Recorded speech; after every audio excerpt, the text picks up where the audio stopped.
Yung pagkain na kinain nyo, na-absorb sa small intestine. Yan. Tapos nagpunta sa superior mesenteric vein. Ito superior mesenteric vein, sumama naman sa splenic vein. And when they join together, you form now here another vein. And this is another, the major blood supply of the liver. And this is portal vein. Okay? Ano dinadala niya? Pagkain, nutrients. Ano dinadala nito? Oxygen. Sila pareho blood supply. Papunta ang dugo sa liver. Blood supply yon.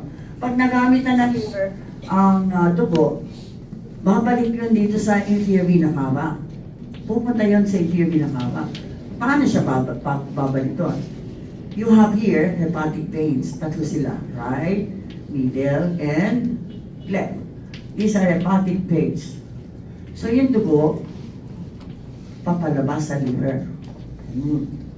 And so these hepatic veins are tributaries of inferior vena cava. So if you remember before, the right-sided heart failure, so nandito yung heart ng pasyente. Tapos there's something wrong with the right side of the heart. Okay, na normally, yung dugo sa superior and inferior vena cava, pabalik sa heart. So ito pababa, ito paakyat. But then if you have right-sided heart failure, ang dugo hindi na pwedeng ganyan. Kaya so you have distended neck veins. Yung dugo dito, bababa. Ang una niyang pagpupuntahan, hepatic veins, papunta sa liver. So lalaki yung liver. What do you call that? Hepatomegaly. Tapos bababa doon sa paa. You have pedal edema. Are you following? And so you have a right-sided heart failure there. Okay? So those are what? Those are hepatic veins. And then, you have, ano to?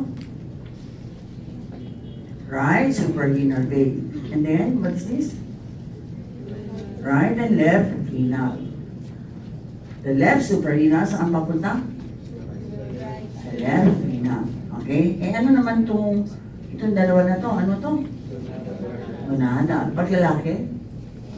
Testicular. Pag babae? Ovaria. And this is the right, and that is the left.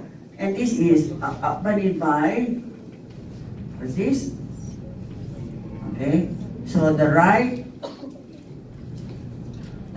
suprarenal, right gonadal is accompanied by right gonadal vein. The right gonadal artery is accompanied by right gonadal vein. And the left gonadal artery is accompanied by left gonadal vein. And the left gonadal vein ay saan papunta? Left renal. The right saan papunta? Inferior vena cava. Okay? So gonadal, right gonadal sa inferior. Left, saan? Saan? Okay, left renal. Kaya nga, halimbawa, may cancer dito sa left kidney, lalaki yun. Dadaganan yung left renal vein. So yung dugo dito sa left testicular, hindi, nahihirapan na siyang magpunta doon, right? So ang mangyayari na, if you have now here, kung lalaki ito, okay, and then you have the scrotum, you have here the testes, and this now will be your testicular veins, okay? So nahihirapan umakit ng ganyan. Ang mangyayari dito, yung nandito sa scrotum, yung naglalakihan, kaya para kayo may uod doon sa itaas ng scrotum, you call that varicocele. And this varicocele is more prone to the left side, okay? Dahil din, kasi ang direksyon nitong left gonadal, ganyan. Ang left renal, ganun. Magkaiba yung direksyon. Hindi ka mukha dito ng right gonadal, at saka inferior vena cava, halos pareho ang direksyon nila. Kaya mas mahirap yung flow ng blood dito sa kaliwa. Kaya mas prone ang varicocele sa kaliwa kaysa sa kanan. Right? Okay. So that will be now your abdomen, your thigh, and inferior vena cava. Okay. What else do you see here at the posterior abdominal wall? You see here nerves, autonomic nerves. So there will be autonomic nerves that you see here. Ano ba yung mga autonomic nerves, class? Class, ano yung mga autonomic nerves? Sympathetic at saka para. Saan ba nagpupunta yung autonomic nerves? Ha? Yung autonomic nerves ba, pwede supplyan yung muscles dito, halimbawa itong muscles natin sa upper extremities at saka lower, pwede ba? Hindi. Ang magsusupply doon, somatic nerves, right? So if you have here skeletal muscle from the CNS, okay? Isa lang motor neuron. Okay na yan, magkukontract na yan. Galing sa spinal cord or galing sa brain, right? Isa lang. Pero kung ang effector mo involuntary or visceral, like yung smooth muscles sa blood vessels, kaya mong pag-utusan yung smooth muscles ng blood vessels nyo, right? O kaya smooth muscles sa gastrointestinal tract, puputusan nyo, mag-contract ka. Okay, kakain ako, mag-contract ka, right? You cannot do that, right? Or the cardiac muscle. Okay, huminto ka na ng tibok ng puso, ayoko na. Okay, you cannot do that, right? Okay. And then you have glands. Of course, you cannot ask the glands to secrete or not secrete, right? These are visceral structure, involuntary. Ang magsusupply dyan, autonomic. Okay? And that's sympathetic and para. And from CNS, brain or spinal cord, hindi pwedeng isa lang ganyan. Kailangan dalawang motor neurons. One is preganglionic neuron and the preganglionic fibers. And the other one is postganglionic. Para mag-contract yan. Kailangan mo dalawang motor neurons. Hindi pwede yung kamukha sa skeletal muscles, right? Pag ang preganglionic fibers, so ang CNS ay brain spinal cord, brain at saka spinal cord. Pag yung preganglionic na yan, ay galing dito sa thoracic and lumbar segment. Sympathetic yan. T1 hanggang L2. Sympathetic yan. Pag ang preganglionic galing dito sa brain at saka S2, S3, S4, craniosacral, para yan. Okay? So yung mga sumasama sa cranial nerves, para yan. S2, S3, S4, para yan. Okay? That's why nga, if you have here, for example, your gut. Okay, ito na siya. Ito yung esophagus, stomach, yung foregut hanggang upper half ng duodenum. Tapos yung midgut, lower half of duodenum, jejunum, ileum, yung sicco, appendix, ascending colon, and then proximal 2/3 of what? Transverse. Ang parasympathetic dyan, hanggang dyan, galing sa itaas dito. Vagus. Okay? Vagus yan. Anong gagawin ng parasympathetic? Increase contraction of the smooth muscles and increase secretion of glands. Okay. Pero pag dumating na dito sa, what's this? Distal 1/3 transversal, descending, sigmoid, recto. Ang parasympathetic dito na galing. Dito. S2, S3, S4. Sacral parasympathetic. And this will make the smooth muscles contract and the glands secrete. Are you following? So, dalawang ang sources ng parasympathetic. It will be vagus and sacral parasympathetic. Okay? Now, if you remember what you had there when you had your mediastinum, natatandaan ba niyo yung mediastinum? Ganito? And you have here your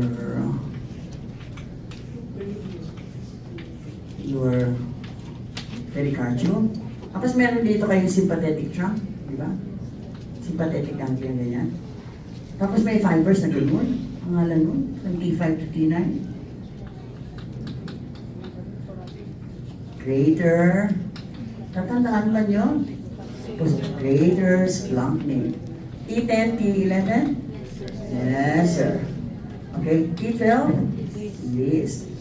Ano malaman yan? Ito, ang laman yan, ito. What is this?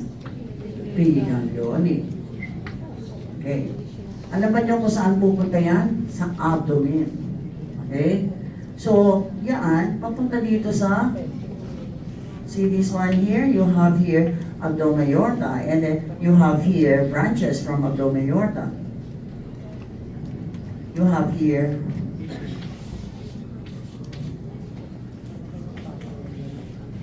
celiac, pubistery.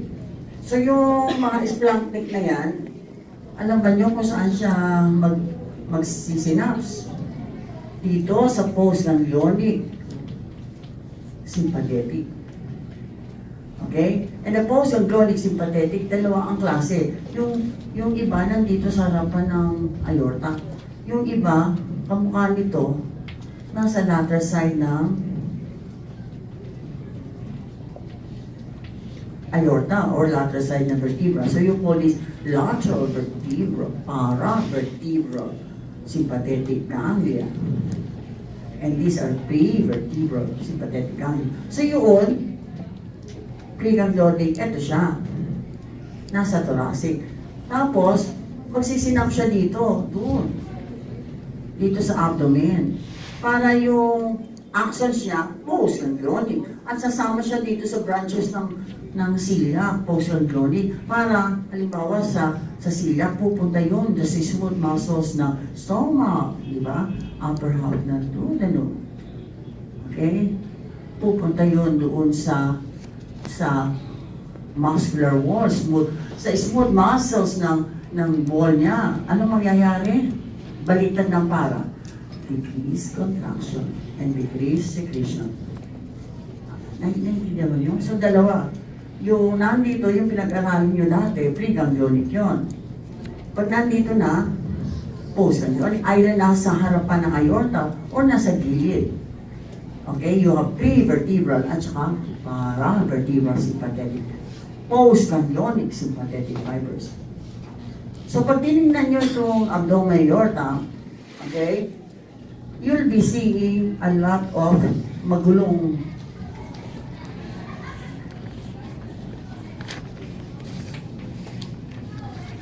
mga fibers, okay?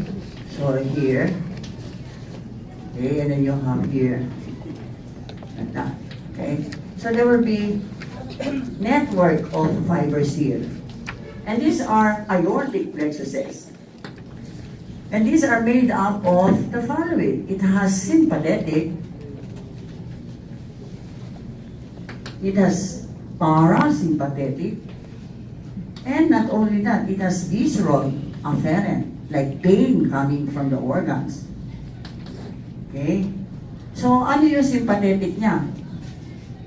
Ang sympathetic niya, ano tawag dito? Ano ito? Post.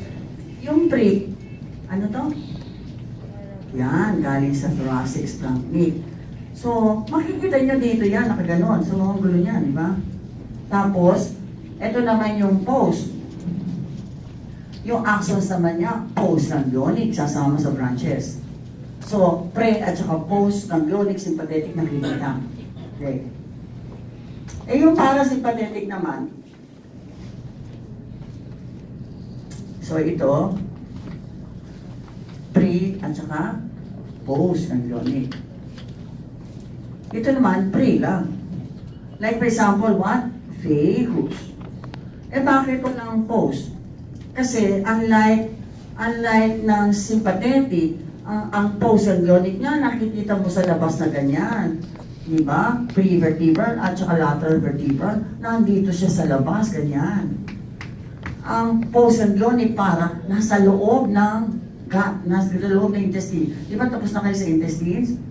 Natatandaan niyo yung mesenteric plexuses and ganglia between inner circular muscle and outer longitudinal muscle. Yun, para sympathetic ganglia yun. Nasa loob, kaya hindi niyo siya makikita dito. Ang makikita lang yun, nagkakagulo-gulo dyan, pre and post sympathetic at saka preganglionic para. Okay? So hanggang sa splenic flexure, ano yung para? Vagus. Okay, below that, what is that? Sacral parasympathetic. Okay. So ano laman yan? Visceral afferent. And this one contains what? Pain fibers. So ito na yung clinical condition. Okay? So, dito makikita nyo yung mga, so nandito yung, ano to? Celiac ganglia. Okay? Celiac ganglia. Tapos pag tinignan nyo yan, celiac ganglia, para siyang yung fibers niyan, kasi ganyan-ganyan, para siyang rays ng sun.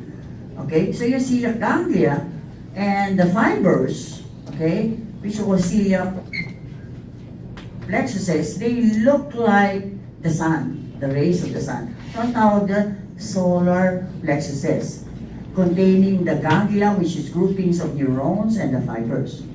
Solar plexuses. And if you into meditation, third chakra yan.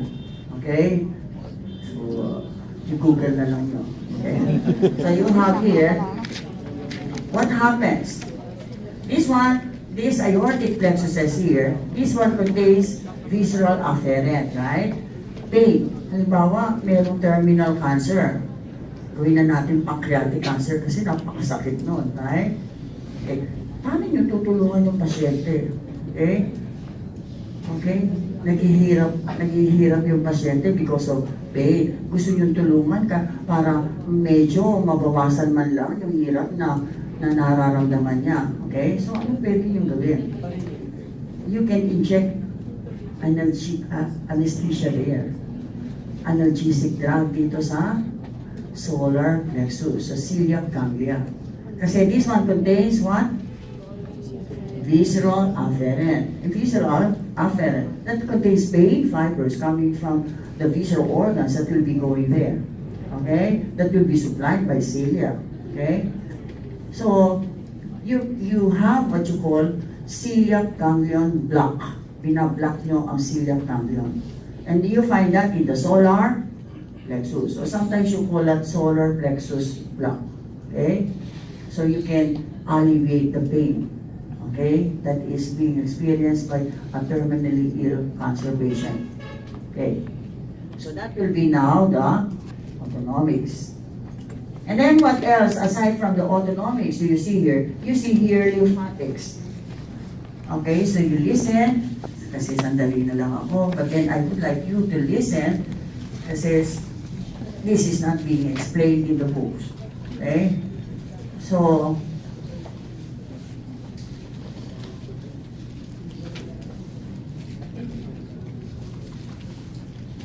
now, the smallest of all the blood vessels, you call that blood capillary. So ito yung pinakamaliit na blood vessel. Pangalan ng pinakamaliit? Simple squamous blood capillary. Siyempre, ang laman yan. Siyempre, blood, right?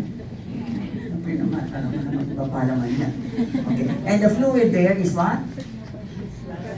Plasma. Tapos siyempre, may red blood cells. May blood cells doon sa loob. Okay? And then you have here your cells, different cells in the tissues. Siyempre, buhay yung cell na yan. Parang factory yan. May waste products because of the cellular activities. Saan ilalabas niyo yun? Waste products. Waste. At ilalabas niya yon dito sa interstitial tissue. Alright? Now, itong plasma na to, na nandito sa blood capillary, some of this will diffuse there and becomes part of the interstitial fluid where you have the waste products poured into. Okay? So, yung interstitial fluid ay yung fluid na may nanggagaling saan? Plasma, at pupunta yung waste products na ginagawa ng cell sa activity niya. Okay. Anong mangyayari ngayon sa interstitial fluid? Pupunta yun sa pinakamaliit na lymphatic capillary. So this is what? Lymphatic what? Capillary. Okay. So interstitial interstitial fluid na laman-laman waste, pupunta dito sa loob ng lymphatic capillary. Pag nandyan na sa loob, iba na pangalan ng fluid na yan. Ang pangalan niya, lymph. Lymph na siya. Okay, so ito, blood, interstitial, so punta dun yung waste product, naging lymph. This will be your lymphatic capillary. Tapos itong lymphatic capillaries, magsasama-sama lumalaki. Okay?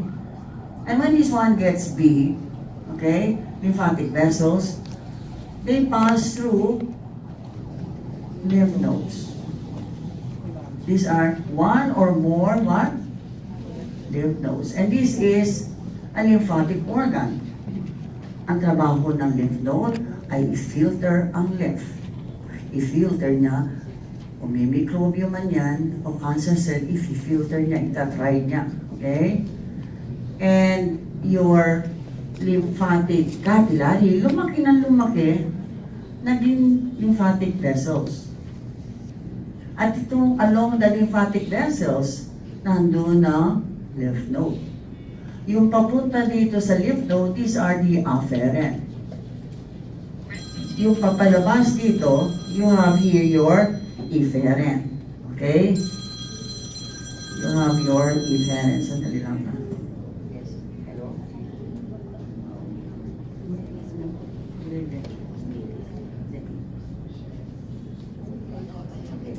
So you have now here, okay, you have now here your efferent. Okay? Ito yung lymph papalabas. So this one is what? Efferent. Ito lymph papaloob. And this one contains what? Lymphatic tissue. So ang daming lymphatic nodes yun, ang daming lymphocytes na ganyan. Right? And then inside that, okay, there will be sinusoids. And these sinusoids there, you'll be having phagocytic cells. Okay? Kaya yung lymph, dadaan dyan. Kaya kung may microbium man yan, o cancer cells, okay? So, halimbawa dito, itong mga cells na yan, infected pala, right? Okay, so you can have the microorganisms here, mapupunta sa lymph, o kaya cancer cells. And some of the cancer cells will now be, okay, found there in the lymphatic capillaries. So, nandito siya. Okay, sa lymphatic vessels, nadadaan sa lymph node. Tapos ang gagawin naman ng mga phagocytic cells dito, it will try to kill off the microorganisms or the cancer cells. Para paglabas niya dito sa efferent, filtered na siya. Kung nagtagumpay siya. Okay? At habang siya ay nagiging active, like for example, if you have here an infection, bawa may abscess ka dito sa mukha. Okay, tapos ang punta nyo, lymph node dito sa mandibular, makikita nyo may kulani kayo, namamaga ito kasi active siya. Itinatry niya na napatayin yung mikrobyo na nag-cause ng abscess dito sa area na tinitrain niya. Okay? So, it will be filtered. And it will be richer lymphocytes. So some lymphocytes will be poured there. And these efferent vessels will be on the way to go to large lymphatic trunk. Okay? And so these large lymphatic trunk are two kinds. And if you have the body, all the lymph coming from all parts of the body except the shaded red. Okay? They all pass in what you call thoracic duct. Okay? That you studied in the medicinal. Ito ay nasa likod ng esophagus. At ito ay pupunta sa junction ng left internal jugular vein and left subclavian. Okay? Left internal jugular vein, this is left subclavian vein. Ibig sabihin, yung makakarating na lymph dito sa thoracic duct, dapat filter. Kasi yung lymph sa thoracic duct, ipopor, magiging pati ng dugo na nandoon sa venous circulation. Because it opens here at the junction to the left internal jugular vein, left subclavian. And this thoracic duct starts in the abdomen as a dilatation.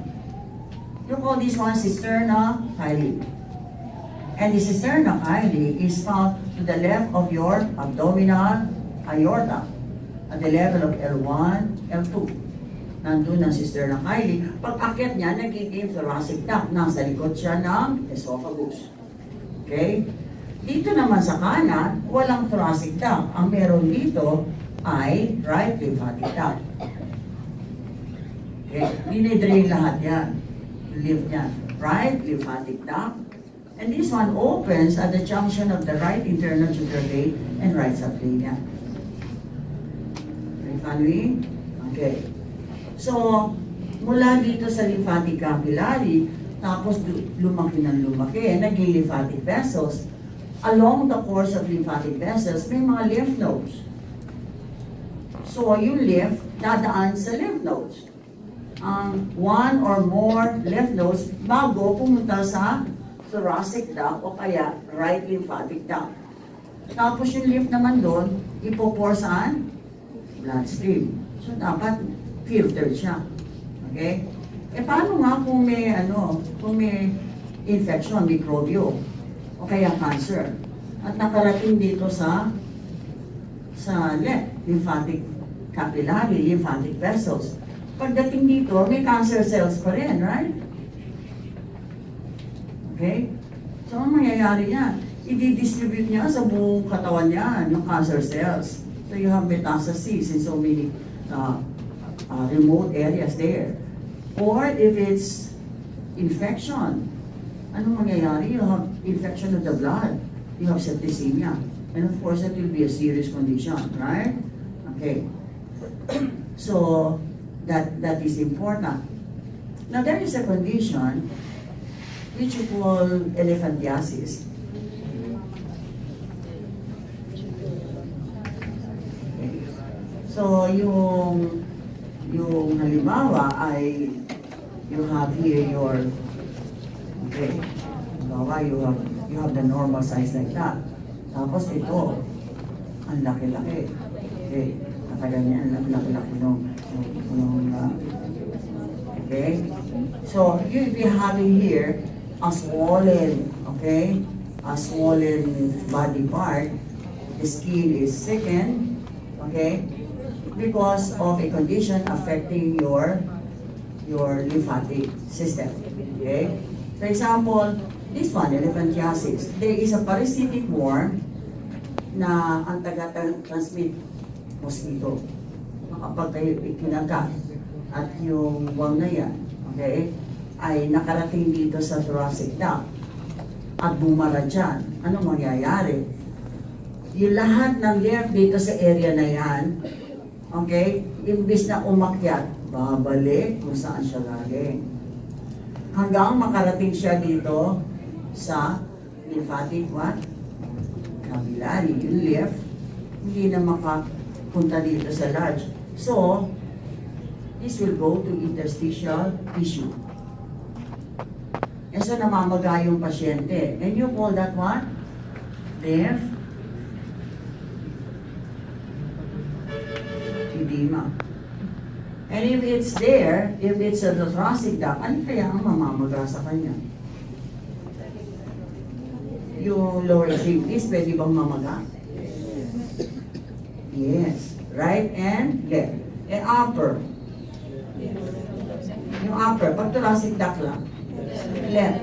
Yung left upper extremities lang only, right? And also, bawa nandyan lalaki stroke. Mamamaga yung stroke, you have lymph edema there. O kaya yung breast. Okay, if you have malalaki yung breast, you have lymph edema. Okay? So, if you have, for example, naman here, you have your mammary gland. Okay? Which is the most common site of cancer among the female.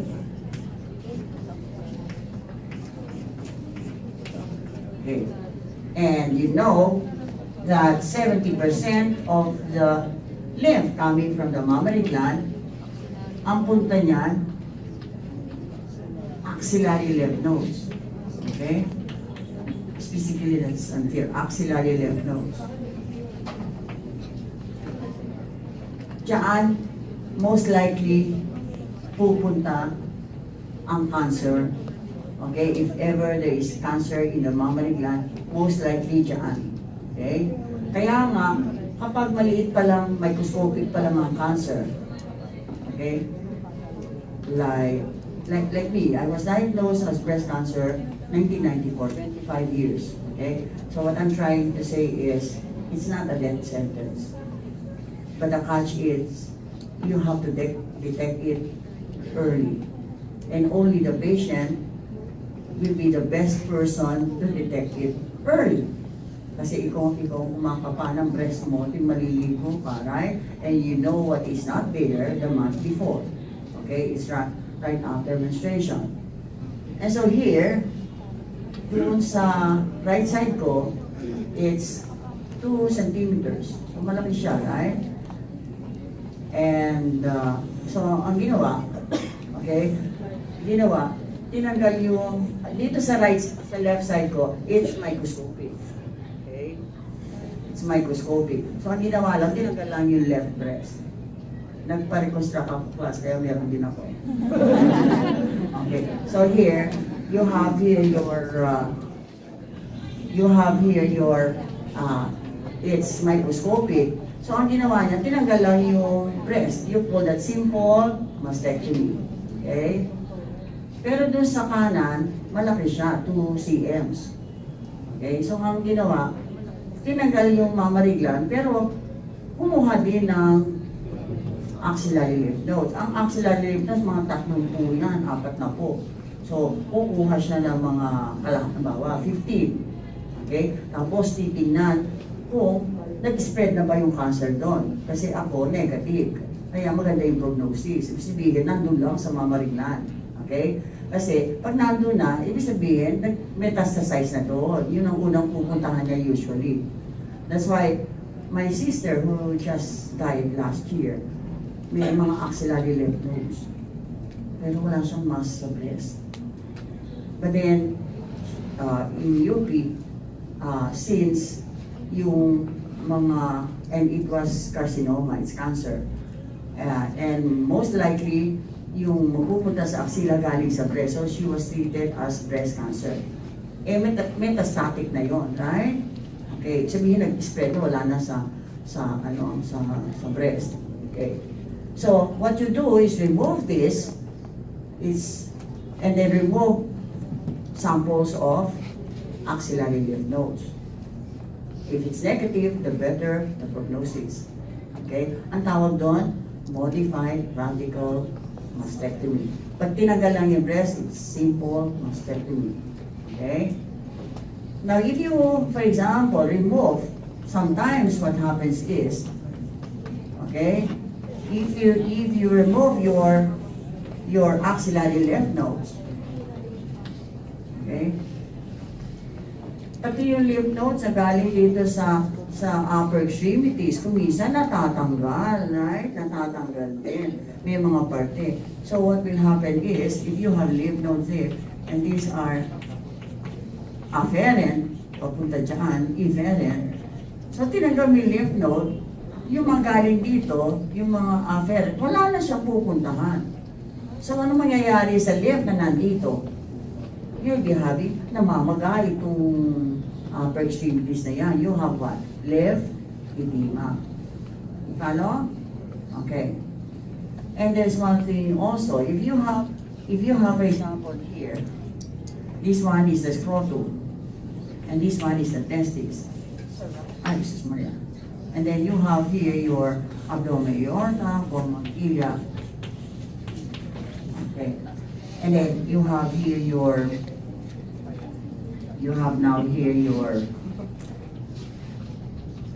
testicular. Diba? You have testicular arteries. Ay, parang wala na naman ako. Okay. Now, if you have, tatanggal ko yata. Tatapakan ko yata.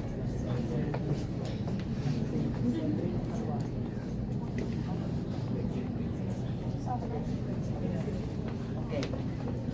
Parang wala. Okay. If you have cancer, oh, meron. Okay. If you have cancer in the scrotal skin, okay, saan kayo magkakaroon ng lymph? Ano yung lymph nodes na pupuntahan ng lymph na galing sa skin, sa scrotum na, may cancer siya. Itong mga lymph nodes na to ang naglalakihan at may spread ng cancer kung sakali. Superficial inguinal lymph nodes. These are inguinal lymph nodes. Pero, kung ang cancer nagagaling sa loob, sa testis, epididymis, okay? Itong testicular arteries na to, may kasamang ano? Lymphatic what? Vessels. At pupunta siya dito sa, di ba meron dito mga lymph nodes sa harapan? Pre-aortic lymph nodes. These are lumbar or lateral aortic lymph nodes. Lumbar or lateral aortic lymph nodes. Yan yung magkakaroon ng lymphadenopathy. Okay? Hindi dito sa singe. Pag skin lang, doon siya. Pero pag testis na, at saka ovary din, fallopian tube, tsaka fundus na yun, dyan yun. Dyan mag-spread ang cancer, kung meron man. Okay? Lumbar or lateral aortic lymph nodes. Are you following? So that will be your lymph nodes. Nakalimutan pala. Okay. What is this one here? Ano sympathetic yun nandito?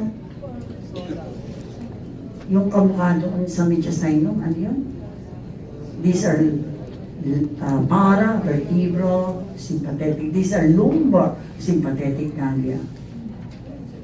And the lumbar sympathetic ganglia carries sympathetic fibers for the blood vessels. Okay? Like, halimbawa, L2, L3, L4, halimbawa dito sa, ano to? Anterior thigh, which is femoral, L2, L3, L4. Okay? Pag meron kayong condition na ang blood vessels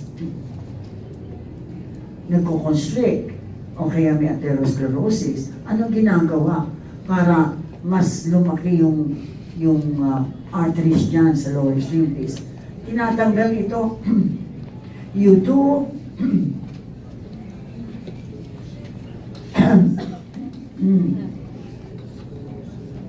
lumbar sympathectomy. Pag tinanggal appendix, ang pangalan? Appendectomy. Tinanggal ang mamaliglan? Mastectomy. Right? Ito, pag tinanggal ang lumbar sympathectomy, okay, like those that will be going to the thigh, it's L2, L3, L4, right? Eh, nandun yung mga sympathetics na magpapaconstrict sa blood vessels doon. Okay. So, pag tinanggal yon, anong mangyayari? Ano ang effect ng sympathetic sa blood? Vasoconstriction. So, ano mangyayari kung tinanggal siya? Vasodilate. Bawa dito sa thigh. Magdadilate. So, yung dugo, mas dadaloy na. Okay? What is the procedure called? Lumbar sympathectomy. Okay? So, you can have vasodilation. Okay? Kasi wala nang sympathetic effect. Okay? So, this is now your posterior abdominal one. We studied your abdominal aorta and the branches, inferior vena cava, tributaries. We studied aortic plexuses with the autonomics and visceral afferent, at saka yung lymphatics. Okay? So, class, it's like this. Ang first semester in both gross and micro is 40%. Ang second semester, 60%. And the main reason